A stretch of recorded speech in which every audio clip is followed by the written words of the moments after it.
Welcome back, survivor. If you can hear this, it means you're still alive. This is Jack's Nightmares, and this is your next story. Evelyn's asleep. Amori just finished her perimeter check and swapped out the battery on camera 2. The dogs are on the second floor, by the pet food racks. That's where they usually sleep now. Cool air, quiet, no people. I'm sitting in the break room. We turned into a map center, staring at a blank sheet of notebook paper and with the same box of crackers in my hand that I was eating yesterday. It's day 199. The front door's sealed. We made it look like it collapsed inward weeks ago. Shelving units twisted against the frame. Bloodstains, fake and real, spread near the entry mats. Mannequins in ripped clothes hung on bent poles near the checkout area. At first it kept nothing out. Just brought every infected in a 5-mile radius right to our door. But after a few weeks, when the noise died down and nothing new came inside, it started to work. Raiders pass us up. Most think the whole store's been overrun. It hasn't. We live here. Me, Evelyn, Amori. Then later, Travis, Mia, Carlos and Brent. And the dogs, Luna and Dexter. Evelyn found them limping out of the mall loading dock when she and Amori went out for batteries. She wouldn't leave them. They've been part of this place since day 52. But to make it clear, I guess I should go back and tell you how it all went down. Back before the sirens, I was working remote, security consulting for a logistics hub on the edge of town. That morning I got encrypted pingbacks from our internal alert system. Wording was vague. Civil unrest possible. Protest risk. Chemical alert pending. The kind of early flag we'd usually ignore unless a real location popped up. This time it did. Several. Near our school district. I called Evelyn. Told her I'd swing by early. Pick her and Amori up just in case. She didn't ask questions. Neither did Amori. They both had been seeing the same warning posters I had. CDC maps with flu response guidelines posted at the school entrances. Health department vans parked outside, pretending to do outreach. We never made it back home. Not the way we planned. We stopped at Costco on the way. I figured we could load up before the shelves got stripped. I'd seen the pattern play out before. Online buzz, a few real alerts. People get twitchy, then it explodes. We got inside fast. Carts were loaded. Water, canned goods, propane, batteries, meds. I even grabbed a new inverter and solar rig. We were halfway to the checkout when the announcement hit. Stores closing. Emergency shutdown. No explanation. Security came out of the back. Started yelling at people to leave the carts behind. One guy got thrown to the ground near the tire center trying to argue. We didn't wait. We left with what we could carry. Less than 10 minutes later, that truck hit us. Driver was bleeding from the face, half slumped over the wheel. Rammed us at the corner of Westford and Lincoln. Airbags blew. Evelyn was unconscious. Amori screaming about her leg. I had to break the rear glass with a tire iron just to drag them out. We didn't know what the driver was. Not yet. But when he came stumbling after us, mouth open, pieces of skin missing from his jaw, I didn't wait to ask questions. I pulled Evelyn up, carried Amori over my back, and ran. No one stopped to help. Streets were nearly empty. A few distant screams. Sirens far off. No cops. No fire trucks. We went back to the Costco. I knew the rear employee door was likely left unlocked during an evac. I was right. We slipped in just before nightfall. But alarm triggered. It didn't stop for hours. Just echoed through the city, bouncing off walls and shattered windows. Automated speaker kept looping some ridiculous message. Unauthorized entry detected. Like that mattered anymore. I killed it the only way I knew how. Ripped open the fuse panel with a hammer and yanked every cable I could find. Then smashed the speaker system one unit at a time. The PA system took longer. I had to climb into the ceiling in the garden center to cut the main wire. By then, dozens of infected were outside. I saw them through the front glass, pressed up like static. Just blank faces, twitching fingers, some still in uniforms. One wore a fireman's jacket. Another had a grocery apron. We moved to the pharmacy, locked ourselves inside. Evelyn had woken up, but she was confused. Kept asking if it was a drill. Amori's leg was shredded. Glass from the crash cut through the calf muscle. She was in shock. I found antibiotics, gauze, and painkillers. Cleaned the wound as best I could, then taped her leg with elastic wraps and tied her ankle to a broomstick to immobilize it. She bit down on a box of cotton swabs while I worked. That was the first night. We didn't sleep. Not really. The infected stayed outside, banging sometimes, other times just standing there. By day 3, the food we took from the carts was mostly gone. I started organizing shelves, setting up a ration plan. Evelyn helped when she could. Amori stayed in the pharmacy. We cleared a path to the bakery and sealed ourselves in the walk-in freezer with sleeping bags and thermal blankets. No power in there, so it wasn't cold, just quiet, too quiet. Around day 6, the infected stopped moving. They just stood near the doors, not dead, not leaving, like they were waiting. I turned the store into a maze, pushed shelves into choke points, cleared emergency exits and turned the garden center into a fallback point. We never left, not for a long time. There were no helicopters, no drones, no flashing lights. By day 12, the air was still. Evelyn asked if we should try the radio. We tried. Static. AM, FM, UHF. I found a crank radio in the camping section. It had a weather band. Noah looped the same message on repeat for 5 days before cutting off entirely. Day 15, I found the tunnel. A low-maintenance corridor running behind the loading docks. It connected the freezer areas, mechanical rooms, and electrical closets. At the end was a stairwell. That led up to the roof. We cleared it, locked it from inside, stacked it with water jugs, fuel cans, and emergency tools. That tunnel became our lifeline. By day 30, I started laying traps, made pressure plates using pallet weights and fire alarms, hung tin cans on fishing line, built a warning grid with bells and copper wire taken from stripped extension cords. We stayed quiet, no fires, no lights at night. On day 42, Evelyn left a bowl of food near the south entrance. That's when Luna showed up, blood on her hind leg, limping, ribs showing. She barked once. That brought Dexter. Bigger, slower, but alert. They stayed, guarded the back area like it was theirs from the start. Day 50, I left, took a mountain bike from Sporting Goods, rode 8 miles to my old workplace, a distribution warehouse. Figured I could find more traps, motion detectors, tools. I followed back roads most of the way, stuck to alleys, service routes, empty parking lots, didn't cross any major intersections, had the folding map from the glove compartment, kept it tucked in the side pouch of my jacket. A lot of the street signs had been knocked down or tagged over. I didn't trust GPS anymore, not after what happened when we tried that on day 12. Got us nearly caught at a flooded underpass. 2 infected crawling around in the debris. I had to bash one's head in with a crowbar before it got to Evelyn. The city looked dead, not destroyed, not flattened or burned, just dead. Stores locked up, cars parked crooked, some doors open. A few were covered in moss or grime like they hadn't moved in months. One had a pair of arms hanging out the driver's side, not moving. I didn't stop to check. Took me 4 hours to make it to the warehouse. The main gate was closed, but one side had been knocked partially off its hinges. A delivery van had smashed through it at some point and now sat dead in the middle of the driveway. No glass in the windows. Front end crumpled. I lifted the bike over the edge and pushed forward slowly, head on a swivel. The air smelled like old oil and wet cardboard. I kept one hand near the grip of my sidearm. Small 9mm I'd pulled from the security office in the Costco during our second week.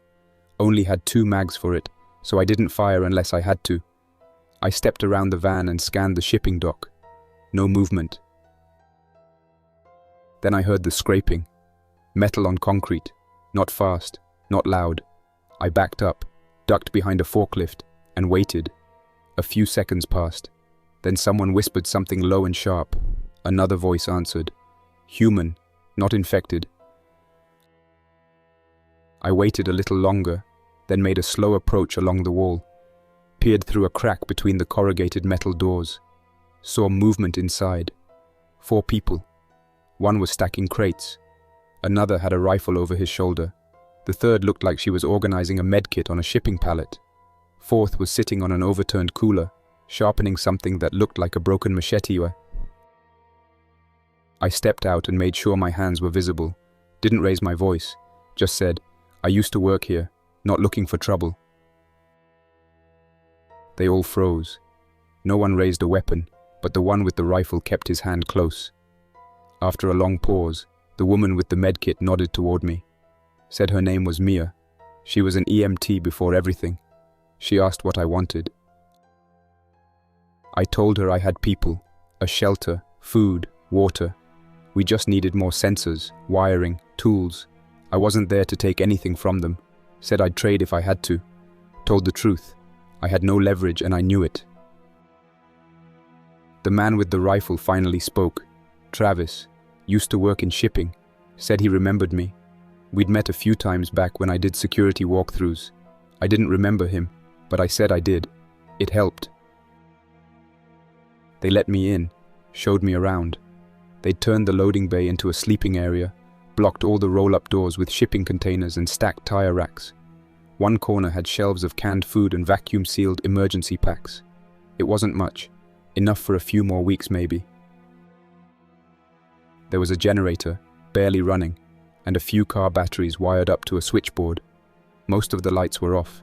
They didn't have solar, only fuel from old landscaping trucks they siphoned before those ran dry. I asked how long they'd been there. Travis said since the 2nd week. Carlos, big guy with thick arms and grease-stained gloves, said he'd barricaded himself in the tool shop when the outbreak hit. Said he never left. Brent, the quiet one, didn't say much at all. Just kept looking at me like he was waiting for me to lie. Mia looked tired. Her hands were shaking even when she wasn't moving. I could tell she'd seen things, probably lost someone. I didn't ask.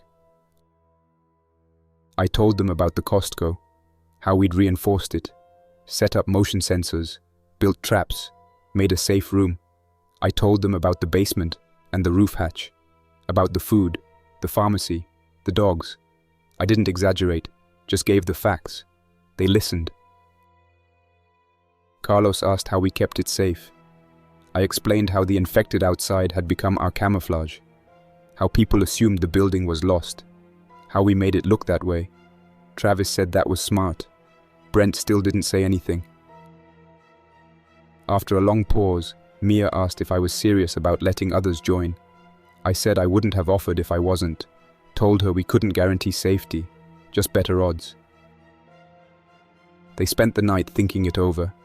I stayed in the tool shed, slept on a pile of padded mats next to a shelf full of paint thinner, locked the door from inside, woke up every couple hours to check the window. Next morning, they were packed. Travis carried the rifle and a duffel bag. Mia had a small backpack carefully packed with med supplies and a few ration bars. Carlos had 2 full totes and a tool belt. Brent carried a single box, but I saw the butt of a short-barrel shotgun sticking out the side. We left early, took the same route back, avoided main roads, rode in pairs. They brought 2 handcarts loaded with supplies. I pushed my bike most of the way, couldn't ride through the broken asphalt and scattered glass. Midway through the trip, we heard a noise, sharp metal dragging, not the usual infected shuffle. Then came the barking, high-pitched, scared. Turned the corner and saw them, 2 dogs pinned against a garage door, 6 infected closing in. One was crawling, legs twisted beneath it, but still moving fast. Another had a bent steel rod through its side, didn't slow it down at all. Mia shouted. Travis raised his rifle. I told him not to shoot unless necessary. Sound carries. We charged instead. Carlos used a rusted shovel. I used the crowbar. Travis got one with a silent takedown, butcher knife to the base of the skull. The dogs bolted after we cleared the area, but not far. They circled, tails low, eyes wide. I tossed a piece of dried meat from my pack. They stopped, sniffed, then crept closer. Mia knelt down and held her hand out. One of them came, shivering but not aggressive. The other followed. We took them both. When we reached the Costco, I knocked the entry code into the side door keypad. The infected outside hadn't moved, still moaning, still scratching at the fake barricades. We entered through the back. Evelyn and Amori were waiting, both armed. I introduced everyone, told them what happened. It wasn't easy at first. Evelyn didn't trust Brent, neither did Amori. He kept to himself, slept in the camping section, ate alone, watched everyone. But things settled. We set up new shifts, used the tools we brought to wire in more sensors, extended the tripwires, created a fallback alarm system that lit up the toy section when triggered. We ran cable through the rafters, mounted old security cameras on the garden center roof, powered them with the solar panels Travis helped carry. Carlos set up a switchboard, wired in LED lights made from holiday decorations and portable lanterns. The basement became command. We divided it into 3 areas: sleep, storage, and access. The emergency hatch to the roof was cleared and reinforced with steel bars taken from shelving units. One route out, no other way in. The dogs stayed near Evelyn, followed her everywhere. She named the new ones Brutus and Shade. Brutus was strong, heavy paws, missing an ear. Shade was lean, skittish, sharp-eyed. They worked as scouts. We used them to sweep before entering rooms. They were more than just early warnings. They could pick up infected before we did, through smell maybe, or the way the air shifted. Shade would freeze at a hallway corner, ears twitching, and we'd know to wait. Brutus didn't bark much, but he would stand his ground, body tense. If either one of them backed up, we didn't push forward. We cleared new zones of the store that had been blocked off since the first month. The seasonal section still had stacked plastic bins full of sealed holiday gear. We stripped the wiring out of artificial trees, pulled motors from toy trains, scavenged extension cords, and used their copper cores to replace failing sensor lines. The furniture display area gave us extra cots, cushions, and shelving. We used flat-pack storage units to build a small divider wall in the basement. Amori finally had a place to sleep that didn't feel like a storage closet. Brent suggested moving a few pallets upstairs to create a backup barricade behind the garden center. We built it using warehouse-style shelving, bolted steel frames and crossbeams locked together with pipe clamps. It wouldn't stop a truck, but it'd hold against anything less. Every improvement felt earned. Nothing came easy. One of the solar panels cracked during a roof adjustment. Carlos had to take apart 2 LED projectors just to rewire a stable converter. He didn't complain, just took a strip of denim, wrapped it around his burned fingers, and kept working. Evelyn organized our stock. She built a wall chart of expiry dates and used color-coded tags to mark cans, boxes, and medical supplies. She rationed soap, toilet paper, and antiseptic wipes like it was gold. She even created a simple rulebook, written in black marker on a plywood board, that outlined how many calories each person got based on workload and shift length. We didn't have arguments about it. Everyone understood. If someone slacked off, they adjusted their intake. If someone pulled double shifts, they got extra. No one abused it, even Brent. The dogs helped ease the silence. Shade would curl under the table in the break room and nap during downtime. Brutus took to sleeping on the stairs down to the basement hatch. Nothing got past him without a growl. Still, things weren't calm. Camera 3 caught that figure on day 74. A man in a tan jacket, backpack slung over one shoulder, rifle across his chest. Not a looter. He moved like someone trained, swept his corners, checked reflections, stayed low behind cover. He didn't try the doors, didn't get too close, just watched. We tracked him for about 30 minutes. Then he moved off screen and didn't come back. Next day, we caught 2 more on camera too. No insignias, no flags, no matching gear. One had a compound bow. The other carried a shotgun with a side-folding stock. They kept distance from the infected, walked a wide arc around the building like they knew what they were doing, like they had maps. Amori and Brent took first watch that night. No one slept. Evelyn moved all our essential gear closer to the basement hatch. Mia packed emergency medkits. Carlos tightened every bolt he could find on our barricades. I rechecked the traps, reset the pressure plates, added fresh fishing line to the trip zones. For 3 nights, nothing. Then on the 4th, Brutus started growling around 3 a.m. not loud. Just that low, steady noise that meant someone, or something, was too close. I pulled up the feed from camera 4. Static. I tapped the side of the monitor. It cleared for a second, then froze on a frame that showed someone crouching near the propane cages outside. They weren't stealing propane. They were placing something. I didn't know what, but I wasn't going to wait. I woke Travis and Brent. We took the tunnel, climbed to the roof and set up position near the HVAC stacks. Couldn't risk a spotlight. Used scoped optics and waited. About 20 minutes later, movement near the back fence. Someone crawling through the gap in the debris pile. Then another. I counted 4 total, all armed. One of them had a handheld radio. They weren't scavengers. We didn't engage. We stayed still, watched, waited. After about an hour, they moved off. We waited another hour before going back down. Next morning, I found the device, tucked behind a cinder block near the propane rack. It was a homemade mic, wired to a battery pack and mounted inside a foam coffee cup. Range was short, but it meant they were listening, tracking voices, looking for sound patterns. That kind of setup didn't belong to drifters. We blacked out all upper windows, rerouted our camera cables deeper inside, shut down exterior sensors during daylight to conserve power, only activated the full perimeter at night. From that point, we began doubling down. We built a fake breach along the western corridor, smashed glass from broken display cases, dragged 2 mannequins into torn clothing, left a trail of dried blood and urine from the meat locker to the toy section, made it look like someone died in there and infected got in. We posted warning symbols on the glass. We also expanded the garden center, used forklifts to reposition old pallets, crates, and overturned garden sheds to create a second wall, angled out toward the parking lot.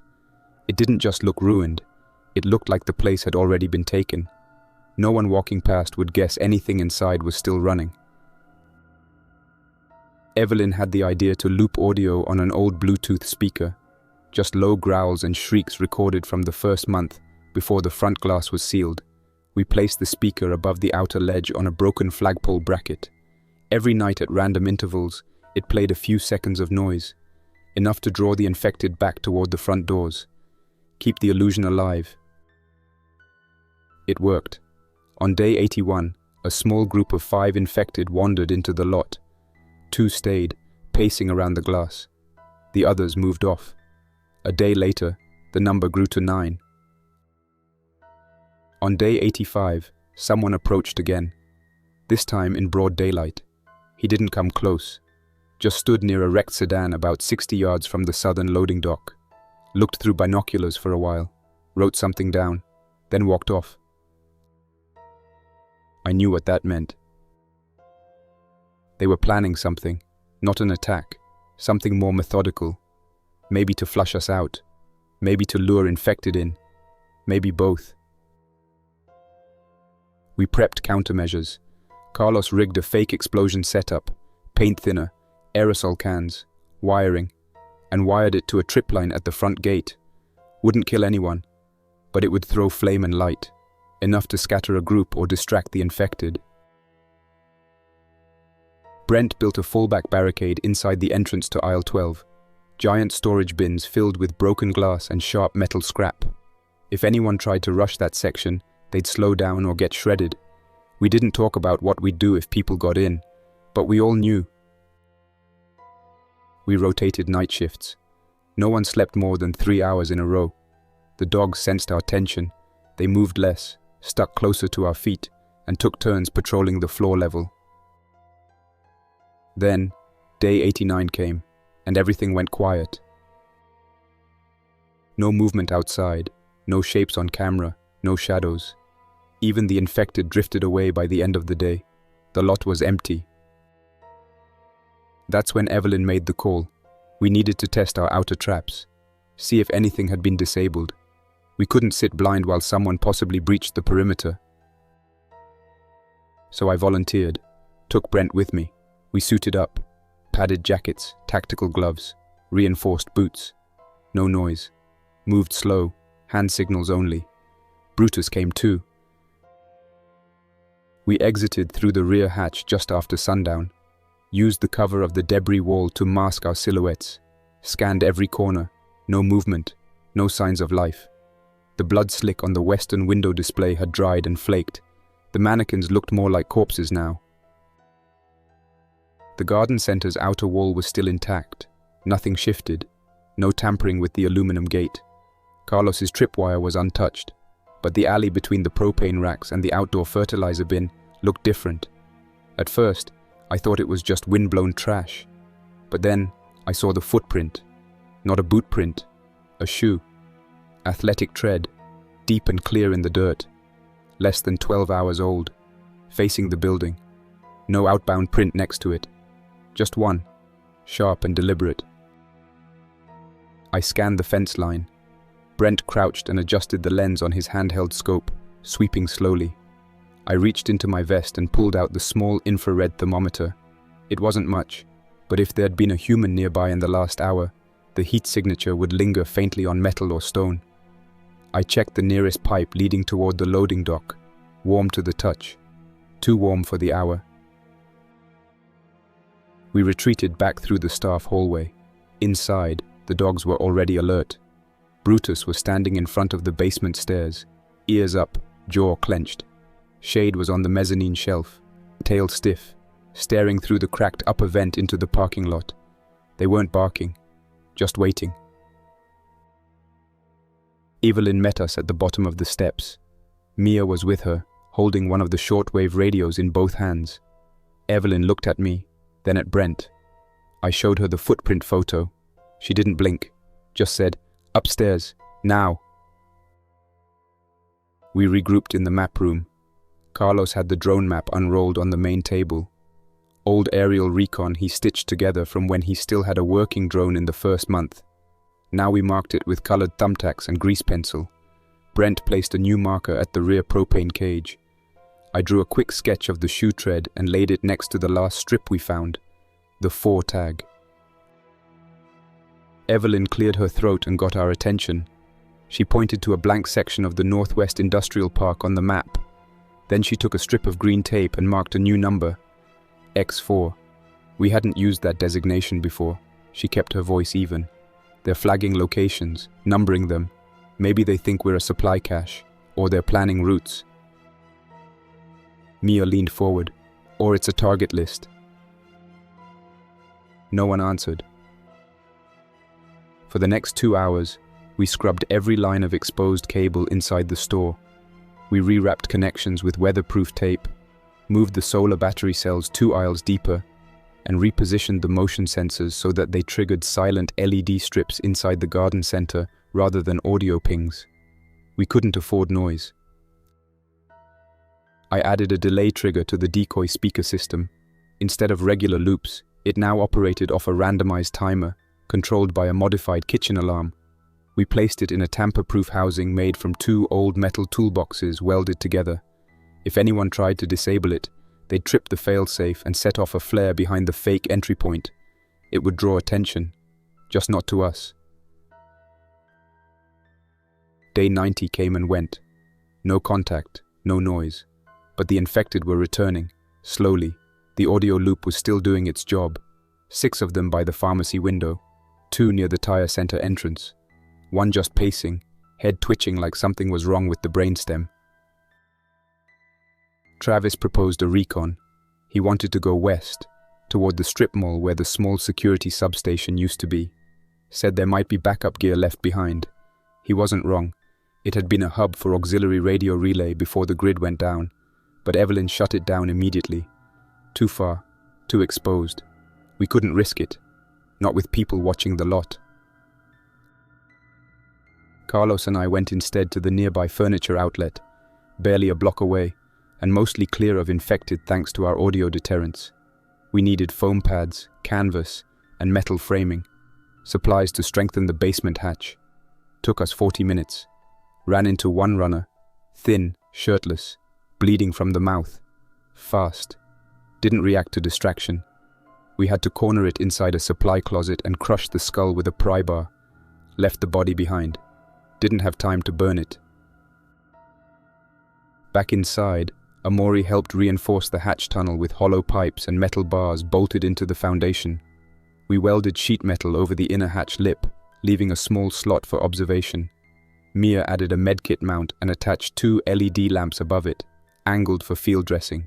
If something happened up top, we could patch injuries without fully opening the door. That night, Evelyn set up a new log rotation.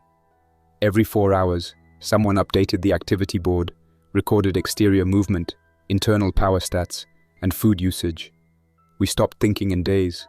We thought in shifts. Then, on what we now called Shift 7 of Cycle 24, the perimeter alarms went dead. No sound, no lights, just flatline. I was in the generator room when it happened. Carlos ran in, checked the inverters. No sign of overload. Mia confirmed the batteries were still charged. Travis looked at the internal lines. Someone had cut the connection just outside the garden center wall. We couldn't go out immediately. Too risky. Shade was pacing back and forth by the back exit. Brutus growled once and stood by the ladder. Evelyn watched the roof cam and didn't move. "They're on the roof," she said. Quiet, steady, like she was reading a shopping list. She was right. Camera 6, barely functional, wired through a long-range relay, showed 2 shadows near the edge of the skylight, small tools in hand, cutting through rubber seals. We responded fast.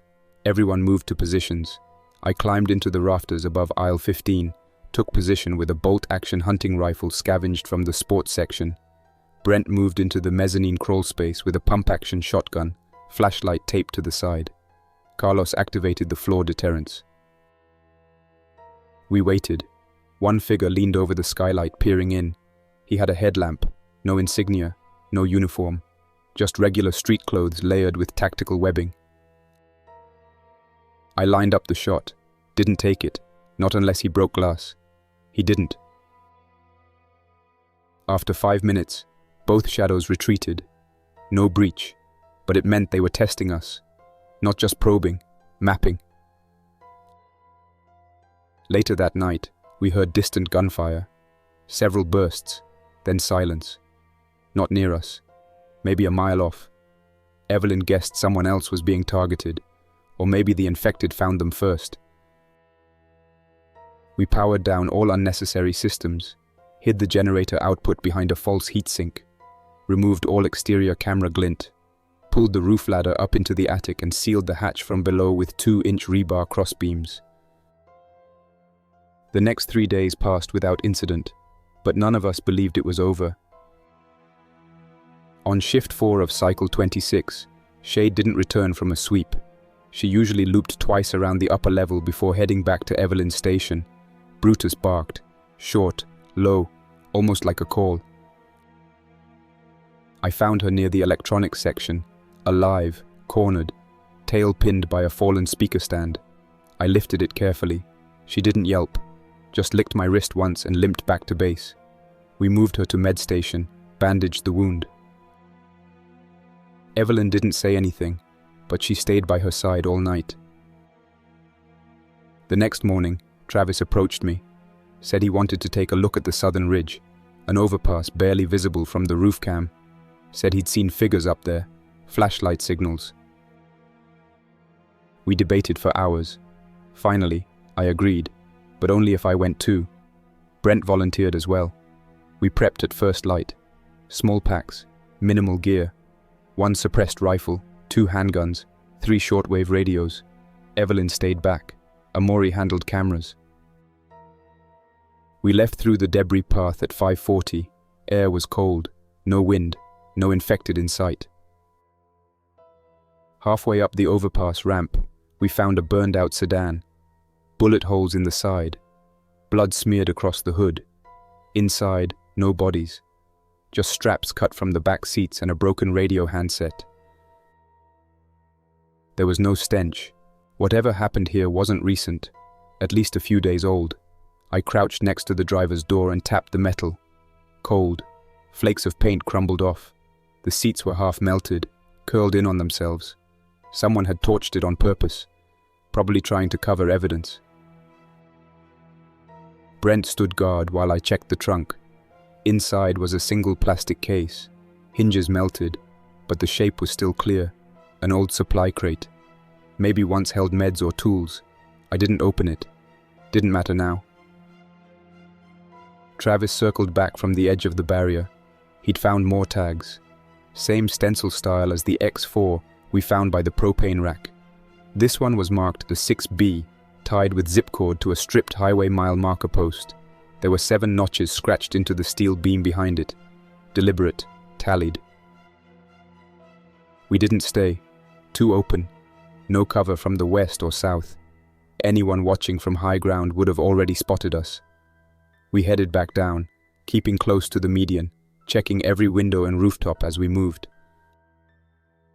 About 5 blocks from the store, we heard something. Not footsteps, a dragging sound, something soft over pavement. We stopped, crouched behind a tipped-over vending machine. I pulled out the compact scope and checked the street ahead. There was a woman moving down the sidewalk, limping, clothes torn, face sunburned. No gear, no bag, no weapon, just bare arms and what looked like a cracked phone in her left hand. Her head twitched in half jerks and her mouth moved like she was whispering, but there was no one else around. Travis muttered, "She infected?" I watched longer. She didn't move like the others. No blood around the eyes. No open wounds. She didn't lunge or shamble. Just kept walking forward, talking under her breath to no one. We let her pass. No contact. No sound. She never looked our way. I didn't recognize the behavior. Could have been early-stage infection. Could have been trauma, starvation. Or maybe she wasn't real. But we weren't in a position to help anyone. Not out there. We got back to the Costco an hour before dusk. No breaches. The dogs met us at the back tunnel. Shade was limping less. Evelyn didn't ask questions until we were behind the second barricade. Then she just said, "Well?" I told her everything. The car, the tag, the notches, the woman. The fact that the overpass had a signal mirror facing southwest, aimed right toward the warehouse sector. It confirmed what we suspected. Someone was scouting fixed locations, tagging them, maybe even setting up rendezvous points. She didn't hesitate. "We need to collapse the route," she said. That night, Carlos and Brent took 2 5-gallon fuel drums and dragged them to the outer side of the garden fence. They poured it across the alley, soaked the strip between the store and the access road, laid down 2 lines of coiled copper to act as igniters. We wired it to a salvaged car battery and a thumb switch set inside a bait can near the main tripwire post. Anyone who tried to approach from that side would trip the pressure plate, triggering a ground-level ignition. It wouldn't set the whole alley ablaze, but it would torch the approach and send a clear message. 2 days passed without incident.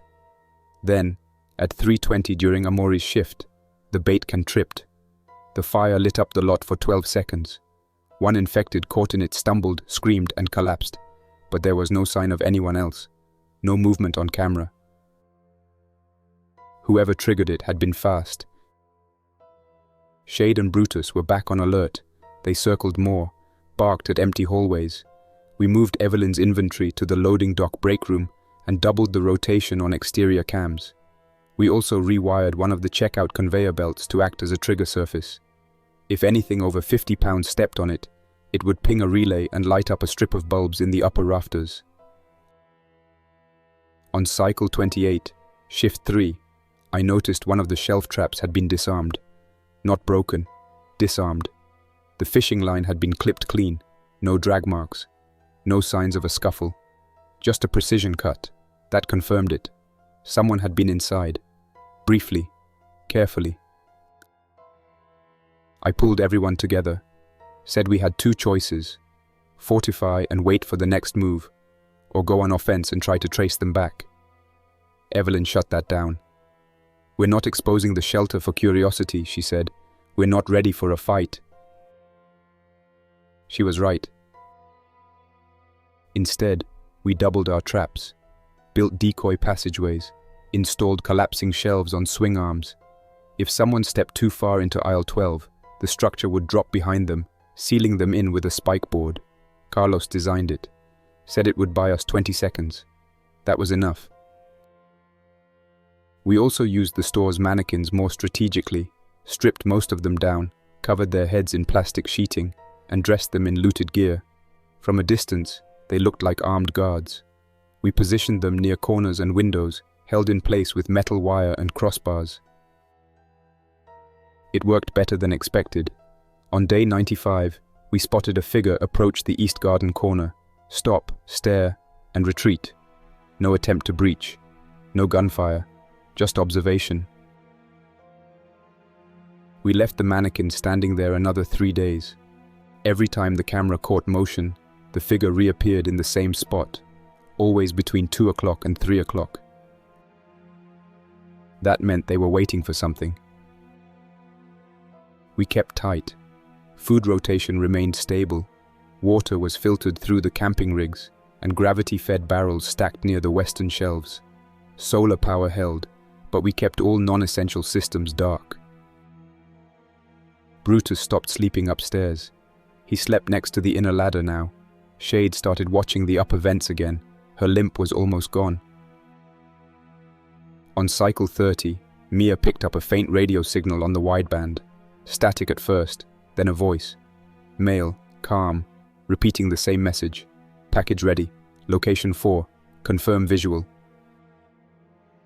No name, no ID, no frequency ID tag. Just that phrase, over and over. We copied the recording, played it back. It had a slight echo, like it was being transmitted through a tunnel. Carlos thought it might be a rebroadcast from a short-range repeater. Evelyn marked Location 4 on our map. It lined up with the warehouse we passed on the overpass run, the same place the signal mirror pointed to. We listened for a response. Never came. Just silence after the 5th repeat. We stayed locked down for 3 more cycles. No movement. No breach.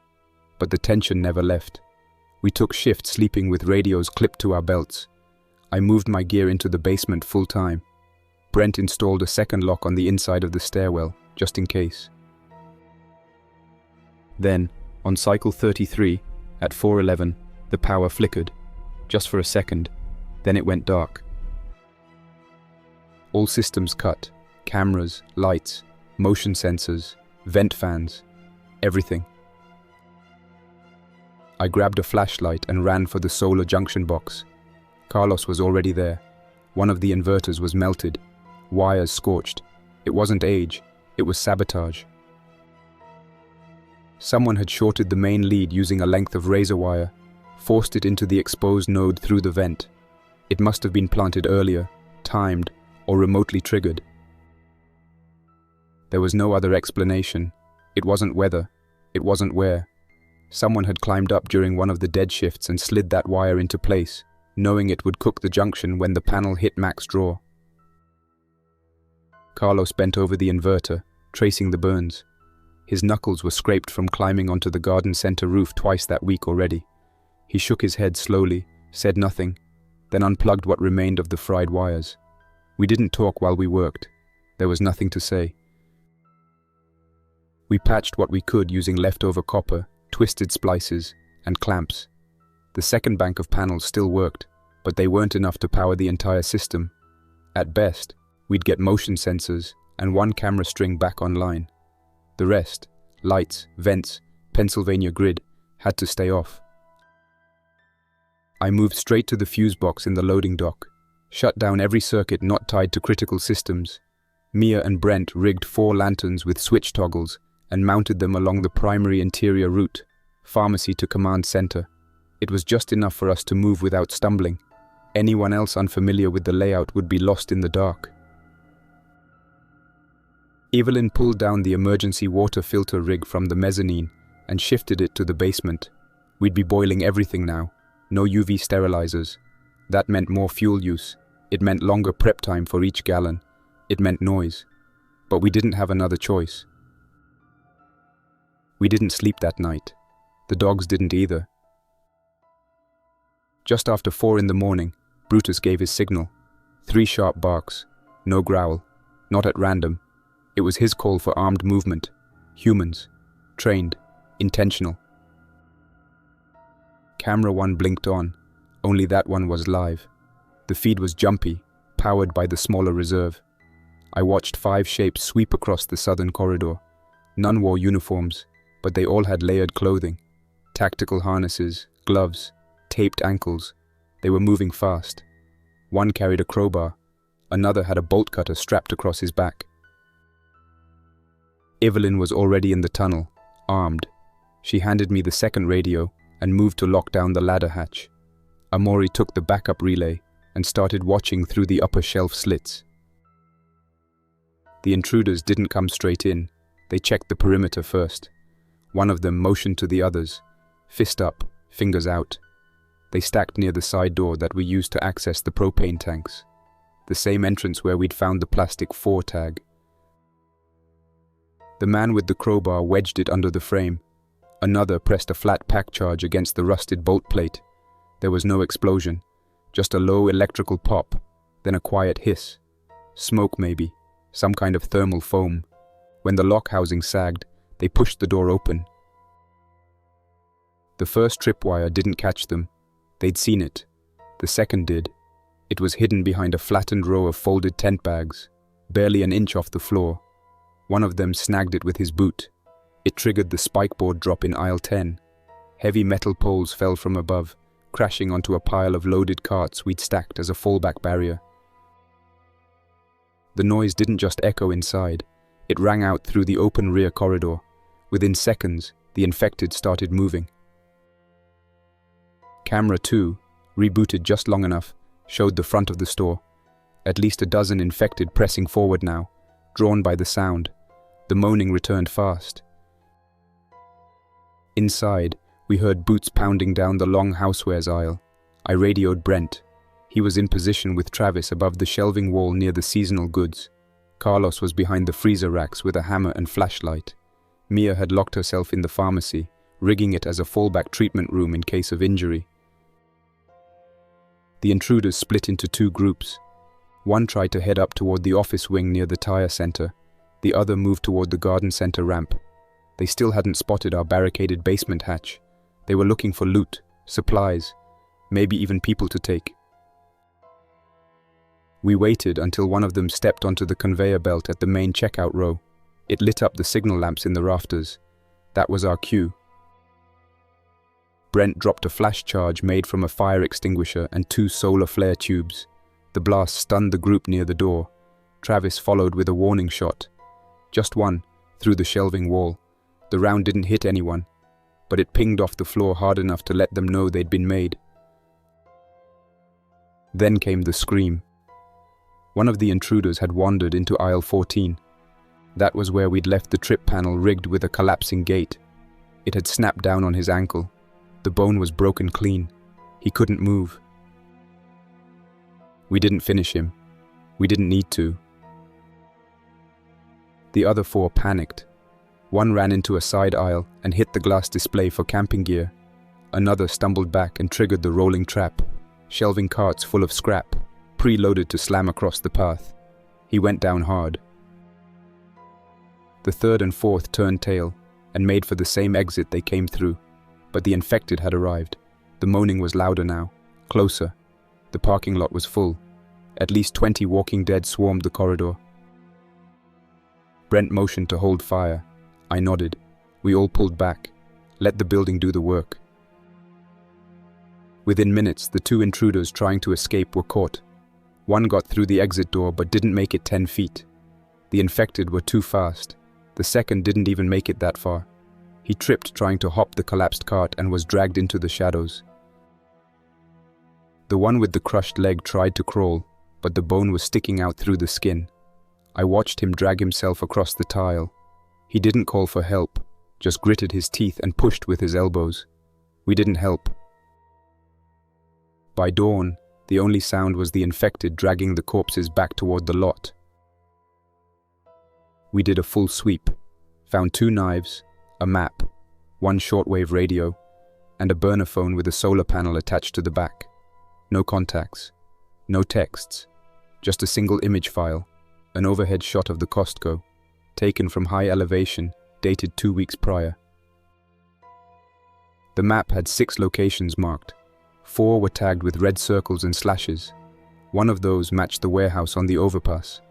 Another matched an old fire station we'd seen go dark back in month 2. The other 2 were unknown. Our location was marked with a yellow H. No other notes. Evelyn laid the map flat in the command room and traced the lines. They're hunting locations, caches, bases, anything fortified. Mia opened the radio and checked the battery. It was still warm. She turned the dial. Static, then a voice. Different this time. Younger, nervous. Repeating. Status check. Team 4, report. Package recovery incomplete. Repeat, report. We didn't respond. Carlos stripped the gear off the one body that remained intact. We dumped it out the rear chute. No reason to leave it where the scent might spread. We burned the clothes, crushed the phone, and added the intruders' weapons to our stash. One of the rifles was in good condition, an older bolt-action model with a scope. Not military, not hunting, something a prepper might carry. The other was a short-barrel .22 with an improvised suppressor built out of a flashlight tube and washers.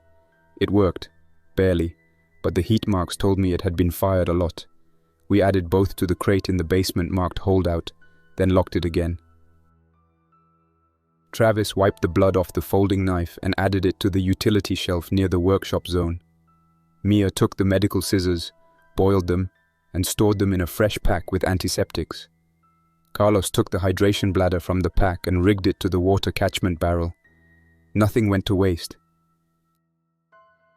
Evelyn made us hold a silent meeting that evening.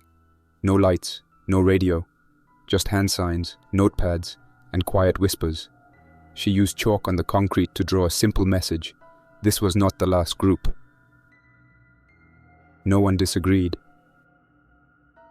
We weren't sure if the people we killed had sent the radio message or were answering it. Either way, someone knew they were gone. Someone would be waiting for them to check in. And if the map in that pack was right, we were the only known location still standing. That made us a priority. The next 2 days we worked without breaks. We removed every camera cable still visible from the outside, sealed every vent exposed to the roofline. We ran strips of aluminum foil across the outer corridors to catch reflection in case someone used IR optics. I even rubbed oil across the store's north-facing skylight to blur it, make it look cracked and useless from above. We moved our sleeping area deeper into the underground service corridor. The original break room, once a spot for meetings and rations, was gutted. We turned it into a false shelter, laid out cots, left fake journals, strung a burned-out string light through the wall. If someone broke in and found it, they'd think we were already gone. The dogs didn't relax. Not after that night. Shade stopped patrolling the mezzanine. She stayed on the lower level, close to Evelyn, sleeping with her head angled toward the tunnel exit. Brutus never left the hatch. He sat beside it for hours at a time, unmoving, listening. I pulled my cot into the mechanical room and started sleeping in shifts with Brent. One of us always awake, one of us always next to the relay panel. Evelyn adjusted the food ration slightly. More protein for those on overnight watch, less for those in daytime rest cycles. No one complained. On what would have been day 201, a new signal hit the radio, stronger this time, clearer, an English voice, male, flat, repeating every 15 seconds, resupply convoy rerouted, all survivors report to coordinates 5 Delta for extraction, window limited, repeat, 5 Delta. The coordinates weren't hard to read. They matched an old logistics hub outside the city, one of the big fenced-in depots built for regional food and medicine shipment. It had been burned out back in the second month. We had no reason to go. But the message was wrong. Too clean. No identifier. No background noise. Nothing to suggest it was real. And the timing. Just after the raid failed. It felt too convenient. Evelyn marked it on the wall as Lure Message A. Carlos disconnected the antenna after that. Said we weren't listening to anything until we physically reset the gain tuner ourselves. The fewer signals we heard, the less likely we were to fall for something. That evening, Brutus growled again. Low, steady, different from before. I followed his stare up to the upper hatch and listened. Then I heard it too. Footsteps, slow, deliberate, not multiple. Just one. A scrape of a boot. Then nothing. Then another. We went still. Travis took the tunnel and climbed halfway up the ladder, ear to the panel. I waited at the base, rifle ready, watching the hallway. Brent took the second route around, covering the back. After 15 minutes, nothing. Silence. No follow-up sound. Shade was pacing now. She scratched once at the wall and sat down. We didn't sleep that night. Evelyn rotated people in and out of the observation spots. Mia drank 2 of the caffeine tablets we'd been saving and stayed awake past dawn. When morning came, the sound didn't repeat. Nothing on the roof, no shadows, no scent, no scratch marks, no evidence at all. We chalked it up to one of 2 things: another scout checking for movement, or a test, a pressure check. By then, we were out of fresh solar cable. The fried sections couldn't be reused, and the replacements we made from copper lighting wire weren't holding. Carlos stripped the last outdoor set and told me the system might last another 24 hours if we didn't power anything outside the camera relay. That meant dark corridors again. I sent Brent and Amori out in full cover gear to hit the RV dealership 3 blocks down. They moved at dusk, cut through the field behind the used tire lot, and climbed over the busted chain-link fence. No infected in sight. The dealership had been looted, but some of the old solar setups were still there. They pulled 3 panels, 2 with damage, and dragged them back over 5 hours. One of the panels worked. Carlos plugged it in manually, tied it to the smallest inverter, and rerouted the power to charge 2 car batteries we'd kept in reserve. It wouldn't last forever, but it gave us motion detection back.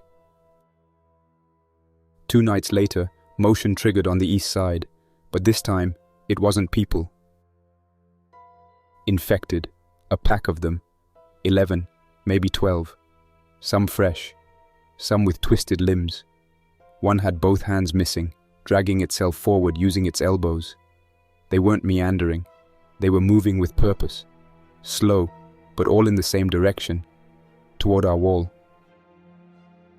We didn't trigger the lights, didn't play the noise. We watched, waited. They reached the outer debris field and stopped, as if confused. One stepped forward, bumped the plywood we'd leaned over the fake breach and recoiled. Then another sound, a whistle, long, drawn out, human.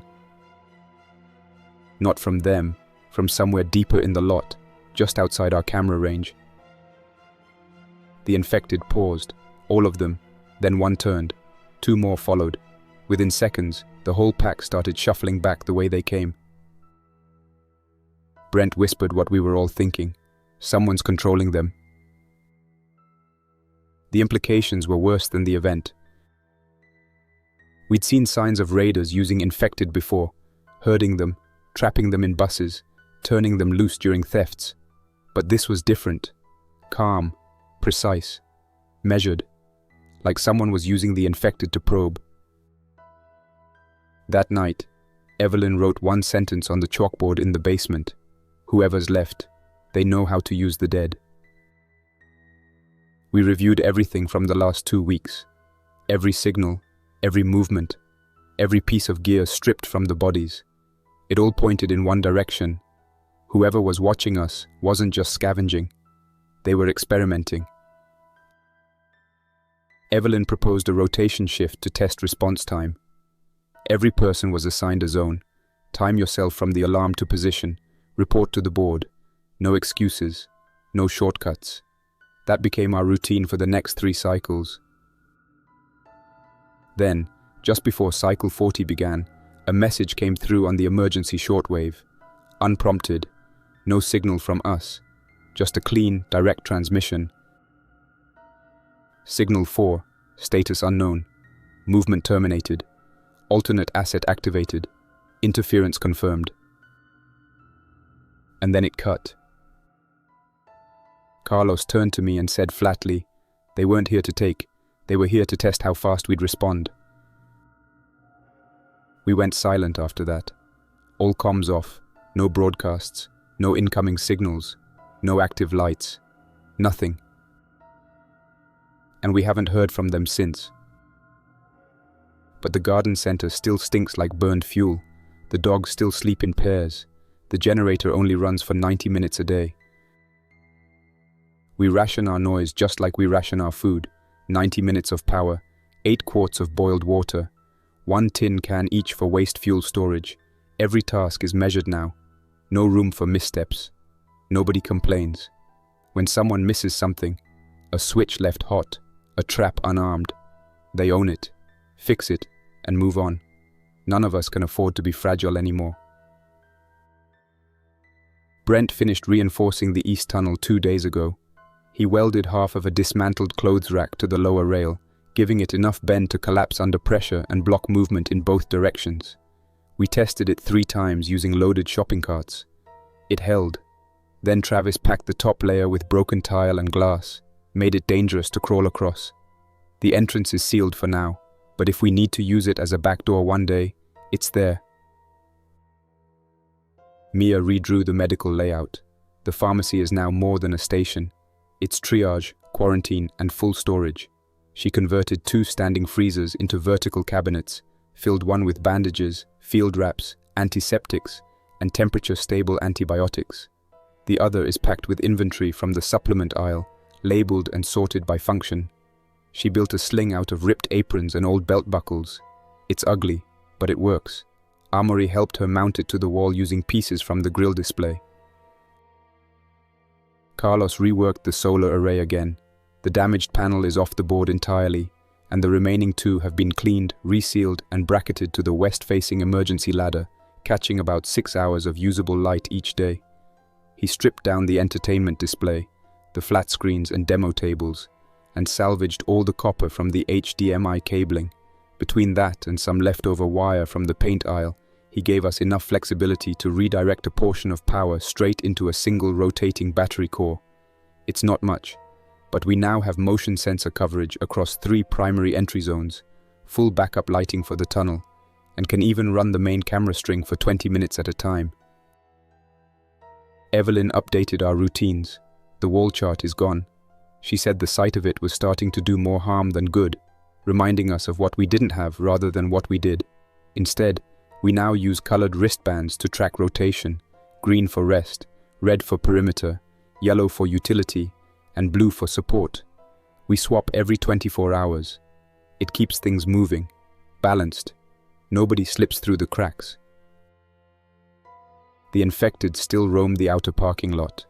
Most don't stay. They wander through, drawn by the remains of the propane tank burns, or by the smell of what's left behind the dumpsters. A few linger longer. One in particular, a woman in what's left of a nurse's uniform, has been pacing the same 10-foot circle near the back entrance for 3 days now. We don't bother her. She doesn't bother us. But every so often, she tilts her head toward the mannequins and freezes, as if something about them catches her attention. Then she keeps walking. The scouts, the human ones, Haven't returned. Not since the last transmission. Not since the bodies were stripped, burned, and dumped. We haven't seen a whistle. No more signals. Not even movement. It's too quiet. But nobody's fooled by it. Silence is a phase. But we've adapted to silence. Amori has taken to reading again. She found a stack of paperbacks buried beneath the collapsed magazine rack. Old thrillers, survival guides, even a few worn-out schoolbooks that look like they belonged in a teacher's lounge. She reads aloud sometimes. Not to teach, just to fill the air. It's a quiet noise, but it keeps the nerves from fraying. Brent started training the dogs more. They know signal calls now. 1 short whistle means follow, 2 means hold, a snap, and a whistle means scout perimeter. Brutus responds the best, still protective, always in motion. Shade is faster, more precise, and better at picking up subtle shifts in smell and sound. They're both leaner now, but focused. They know what's expected. 2 weeks ago, we set up a garden plot in the east loading dock. Not much yet, just sprouting. Tomatoes, peppers, a few beans. We rigged grow lamps using bulbs from the home improvement aisle and hooked them into the battery grid. Only 30 minutes a day per section. It's not enough for a real yield, but it's better than nothing. It gives us something to care for. Travis built a signal kite out of trash bags, metal rods, and old fishing wire.